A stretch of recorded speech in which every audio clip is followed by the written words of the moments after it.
En este último video vamos a hablar un poquito sobre el espacio intercelular. Am, es importante entender que cuando estemos viendo las primeras imágenes de tejidos y cuando estemos viendo cómo analizamos las células en los órganos y cómo las vemos, pues no están solas. O sea, a veces cuando estudiamos la biología celular la vemos desde un punto de vista muy individual. Sin embargo, la realidad es que está en constante interacción, es un sistema abierto que está interactuando con otras células, tanto a su alrededor como en otros diferentes lados, ¿no? O sea, un ejemplo muy sencillito, las hormonas, ¿no? Se producen en un sitio y desencadenan una serie de reacciones en muchos otros sitios, ¿no? Por ejemplo, la adrenalina, ¿no? Se produce en las glándulas suprarrenales, tiene repercusión en el corazón, en los pulmones, en nuestros vasos sanguíneos. Entonces, interactúan con muchas otras células, aparte, indistintamente si están muy cerca o muy lejos, ¿no? Entonces, la interacción, la biología celular es mucho más compleja y le vamos a dar por eso una pasadita a estudiar un poquito más el espacio intercelular. Bien, uno de los puntos más importantes es entender que hay una matriz extracelular. Las células animales están rodeadas por una matriz extracelular que ellas mismas secretan y cambia dependiendo del tejido, su composición o su fuerza. Sin embargo, la función es normalmente la misma en todos los tejidos, ¿no? Que es brindar adhesión, cohesión y protección a las células. Y básicamente está formada por dos componentes principales. Una son proteínas fibrosas, que van a ser, si se acuerdan de esos filamentos intermedios del citoesqueleto, sobre todo el colágeno y la elastina. Hay muchos tipos de colágeno y hay muchos tipos de elastina. Aquí nada más lo estoy resumiendo de una manera así como más rapidita. Y sustancia fundamental, que van a ser una serie de proteínas que van a permitir la transmisión de nutrientes, que exista un medio acuoso entre célula y célula. Entre los más importantes podemos ver los proteoglucanos, o sea, proteínas que tienen la adición de carbohidratos, los glicoproteínas también parecidas, como la fibrolectina, la laminina, y estas ayudan para vincular a las células y también dan fuerza y adhesión a la matriz extracelular, ¿no? Entonces, básicamente es eso, ¿no? Sustancia fundamental y proteínas fibrosas. Aquí podemos ver una imagen precisamente de una representación esquemática de cómo dentro de la célula se ve el citoesqueleto, se ven las tubulinas, los filamentos intermedios, y ya saliendo de la célula podemos ver el colágeno y las fibronectinas, que precisamente conforman esa matriz extracelular en la cual la célula está anclada y está soportada en ella. Es importante. Para empezar a ver estas cuestiones de la matriz, un término importante es el glucocáliz. El glucocáliz o glucocálix son una serie de carbohidratos y proteínas que están en el exterior de la célula. Es una cubierta celular formada por cadenas laterales de polisacáridos y de proteínas, lípidos que forman parte de la membrana plasmática. Amortiguan a la membrana plasmática y la protegen contra lesiones físicas y químicas. Entonces, básicamente, entre receptores, como dice el texto, ¿no? Carbohidratos, lípidos y otras proteínas le sirven como una cubierta protectora. Entre sus muchas funciones es la retención de líquidos, que se pueda transmitir algún componente, y la protección física y química, ¿no? Si hay cambios bruscos de pH o ese tipo de cuestiones, también parte de ese glucocáliz es el que va a estar protegiendo a la célula de la intemperie. Bien, otro punto muy importante que tenemos que hablar cuando hablamos del exterior celular y de la matriz son los tipos de uniones. Este es un resumencito muy rápido, pero básicamente hay tres tipos de uniones entre células Y luego vamos a ver que también hay uniones a la matriz extracelular. Entonces, los tres tipos son las uniones oclusivas o cludens, los van a encontrar así también que les llaman, las adherentes o adherens, y las comunicantes. Básicamente, la función de cada una de ellas de las oclusivas es impedir el flujo de sustancias de un lado al otro. Lo podemos ver, por ejemplo, aquí en esta imagen, en la cual este tipo de uniones van a estar en la parte superior de las células, en la zona superior. Por ejemplo, estas son células del intestino, por sus vellosidades se puede pensar eso, y precisamente este tipo de uniones hace entre las vellosidades y la luz del intestino que no permita que el líquido penetre. Entonces aquí se ve precisamente este tipo de unión en microscopía electrónica, ya que hay un pequeño esquemita de cómo se ven estas proteínas que están haciendo las uniones entre célula y célula, las uniones oclusivas. Bien. También hay uniones adherentes. Estas son más fuertes físicamente y, como su nombre lo dice, lo que hace es generar una adherencia mecánica. Son resistentes, son muy fuertes, mucho más fuertes que las uniones oclusivas. Hay de varios tipos. Hay, por ejemplo, de cinturón, que son adhesivas y la principal proteína que actúa ahí es la actina. Están los desmosomas, que son uniones todavía más fuertes y vamos a ver que parecen como un cinturón que une células y células. Y tenemos los semidesmosomas, que también son de filamentos intermedios, sin embargo no se adhieren entre célula y célula, sino ayudan a la adherencia de la célula con la matriz extracelular. Entonces este tipo de uniones lo que hacen es que mantienen fija la célula en ese sitio. Entonces hay uniones entre célula y célula, pero también hay uniones entre la célula y la matriz extracelular. Y en la imagen podemos ver la diferencia entre ellas. Por ejemplo, aquí, si se acuerdan, en la parte superior veíamos que están las uniones oclusivas. Sin embargo, más al centro están las uniones adherentes. En este caso estamos viendo un desmosoma, en el cual parece precisamente como un cinturón o se le llama cinturón adherente, aunque pareciera o podría decirse más bien que parece un botón, en el cual las proteínas forman este entrelazado de filamentos intermedios que da una unión muy muy fuerte y muy difícil de separar. Aquí podemos ver cómo se ve esto en microscopía electrónica de transmisión. Y por último tenemos a las comunicantes, que básicamente son uniones que facilitan la comunicación química entre célula y célula. En este caso las podemos ver que también forman como una especie de poros, muy parecidos, por ejemplo, a los poros que se forman en el núcleo, pero estas entre célula y célula. Y precisamente lo que permiten es que haya comunicación química, ¿no? También se les conoce como uniones hendidura, en la cual el movimiento de las proteínas o la transformación de su configuración espacial hace que precisamente se abra esa proteína y pueda haber un flujo de partículas de un lado hacia el otro. Bien, es importante ver que las células son sistemas abiertos en estado estacionario. O sea, la membrana celular tiene una función primordial, que es mantener cosas afuera y otras adentro.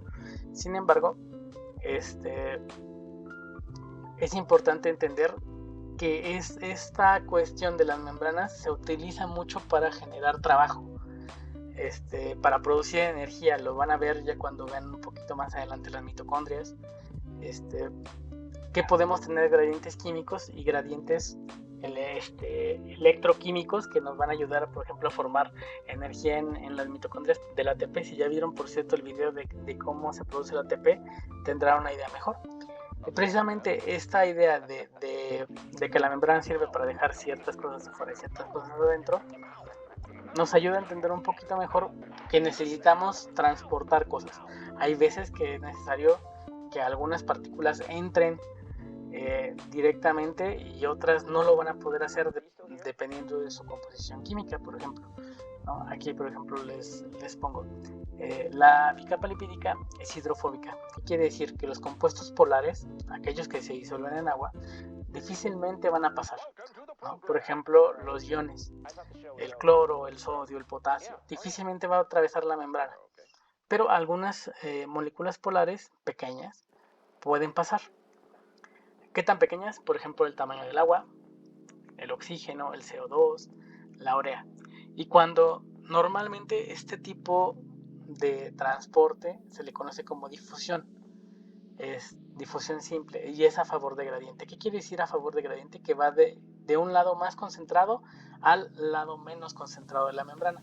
Y un ejemplo muy básico que siempre estamos viendo es precisamente este del eritrocito, que obviamente es una célula con una membrana plasmática, que se pone en diferentes medios, ¿no? Uno isotónico, otro hipertónico y el otro hipotónico. ¿Cuál es la diferencia entre los medios? Que la cantidad de sodio que tienen en él. En el caso, en la solución isotónica, quiere decir que la cantidad de sodio dentro y fuera de la membrana es la misma, por lo tanto se va a mantener un equilibrio. Sin embargo, cuando hay una concentración muy elevada de sales fuera de la célula, lo que va a salir no va a salir los iones, va a salir el agua, para que haya la misma concentración, para que haya un equilibrio de concentraciones dentro y fuera de la membrana. Entonces, por eso empieza a sacar agua. Y por eso se ve como si los eritrocitos se apachurraran, ¿no? Y tienen esa forma que se ve muy, muy curiosa en la fotografía. Cuando está en una solución hipotónica, quiere decir cuando hay más sal dentro de la célula, en este caso el eritrocito, que fuera, lo que se hace es al revés. Para que haya un equilibrio químico, empieza a meter agua. Y por eso se ensancha el eritrocito y se ve como si estuviera inflado. Entonces es importante esta cuestión de las concentraciones y las membranas. Y hay veces en que es necesario transportar cosas mediante proteínas. Ya vemos que en la membrana plasmática solamente pueden entrar cosas, por así decirlo, chiquitas, ¿no? Entonces, cuando es necesario, por ejemplo, un ion o un aminoácido que ya son más grandes, se necesita otro tipo de mecanismos, en este caso mediados por proteínas, que se le conoce como difusión facilitada. Hay dos tipos, la pasiva y la activa. En el caso del pasivo es a favor de gradiente, nuevamente de un lado donde está más concentrado al que está menos concentrado, y podemos encontrar, por ejemplo, poros o canales, en este caso aquellos que, por ejemplo, permiten meter solamente un soluto, o aquellos que meten más de un soluto, que se les llama cotransporte. En este caso hay simporte, donde los dos solutos entran por el mismo lugar, o antiporte, donde uno entra y uno sale. Y hay transportadores específicos, que es la menor cantidad de proteínas de membrana que existen en cuestión de difusión facilitada. Sin embargo, esos transportadores ya son muy, muy específicos. Y cuando hablamos de difusión facilitada activa, es en contra del gradiente, y normalmente este tipo de transportadores son muy específicos y necesitan energía para poder hacer ese trabajo, debido a que es aumentar un gradiente. O sea, realmente se necesita un aporte energético para poder hacer eso. Y aquí les pongo algunas fotitos, por ejemplo, los poros que veíamos en el núcleo, algunos canales, este canal de potasio, que permite precisamente la entrada de potasio dentro de la célula, saca potasio por la célula.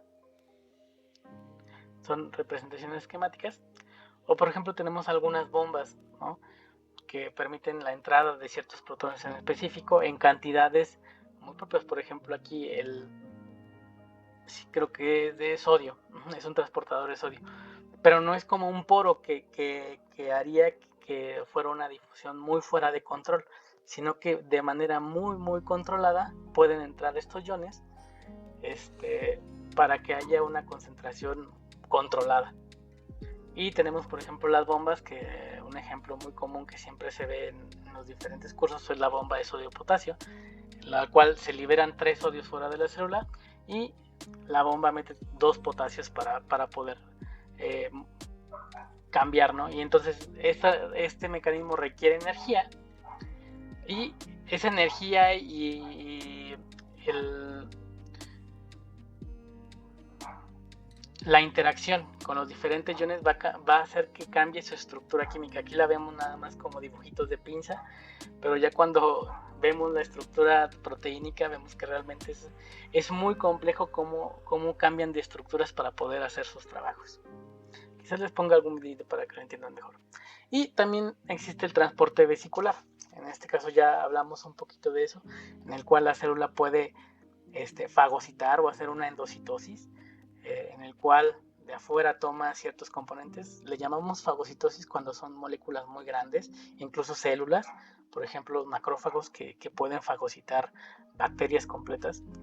Le llamamos pinocitosis cuando son líquidos o moléculas disueltas más pequeñas. Y también hay endocitosis mediada por receptores. En este caso, ya cuando una molécula puede entrar precisamente a través de un receptor que está en la membrana celular, y se hace una vacuola de endocitosis. Y también tenemos la exocitosis, que son las vacuolas que se hacen dentro de la célula para expulsar alguna cosa, ya sea algo que se metabolizó, o ya sea una proteína, mucosas, hormona, ¿no? Entre muchas cosas de ellas. Aquí podemos ver un poquito precisamente de esta cuestión de la fagocitosis, en el cual se hace un endosoma, y los lisosomas, estas vacuolas que tienen, vesículas que tienen proteínas, van a entrar en interacción con lo que se endocitó para digerirlo, ¿no? Y aquí lo vemos en el tercer cuadro. Y básicamente por lo que es el transporte vesicular, cuando se exocita algo, precisamente esas vesículas llegan hasta la membrana plasmática, las membranas se funden, se fusionan y liberan el contenido interior de la vesícula. Bien, por último es importante entender un poquito al respecto de rutas de señalización. Así se le denomina, o así denominamos al lenguaje químico que utilizan las células para comunicarse entre ellas. Y esto pues para generar una respuesta conjunta en todo el cuerpo. Entonces hay muchos tipos de señales: hormonas, neurotransmisores, iones, fosforilación activa, el AMPC cíclico. Entonces hay muchas moléculas que pueden generar comunicación célula a célula. Y básicamente la idea general de todas esas rutas es esta: una célula envía una señal. La señal va a llegar hasta una célula receptora. En este caso, por ejemplo, tiene un receptor en su membrana citoplásmica, y esto va a desencadenar una señalización interna en la célula. Por ejemplo, aquí dice que la de señalización A, B, C. Hay muchos tipos de señalizaciones. Este nada más es un esquema ya dentro de la célula receptora, o célula diana o blanco, en algunos textos lo dicen. Y esto va a desencadenar que algunas proteínas o enzimas regulen ciertas cosas en la célula receptora y haya una respuesta, ¿no? Por ejemplo, en este ejemplo que ponen, la alteración de la permeabilidad de la membrana, el cambio en algún proceso metabólico, o la activación o represión de un gen específico, cuando es una proteína que activa o regula un gen. Y aquí vemos diferentes tipos de señalizaciones, ¿no? Las neuronas, por ejemplo, con sus neurotransmisores en la sinapsis química. Algunas células que señalizan a otras mediante interacción directa, o sea, mediante aquellas células que están muy cerca entre ellas y generan una señal que va a ser recibida por contacto. En cambio, hay otras células que no están tan cerca y simplemente segregan esa señal, que va a ser transportada por el torrente sanguíneo, por ejemplo en el caso del punto C, y llegan hasta la célula diana, la célula que va a tener una respuesta. Y hay otras que se le conoce como regulación parácrina, donde no es necesario el torrente sanguíneo, pero sin embargo también se segrega esta señalización para que llegue a través de la matriz o más bien del líquido extracelular hasta que llegue a la célula diana. Y bien, este es un resumen muy rápido de la interacción entre célula y célula. Ya veremos, iremos viendo ejemplos conforme vayamos viendo los tejidos, vayamos viendo los órganos de nuestros sistemas, ¿no? Y de nuestros aparatos, ¿no? Entonces, por aquí le dejamos esta semana y la próxima semana vamos a empezar a ver la histología del aparato circulatorio.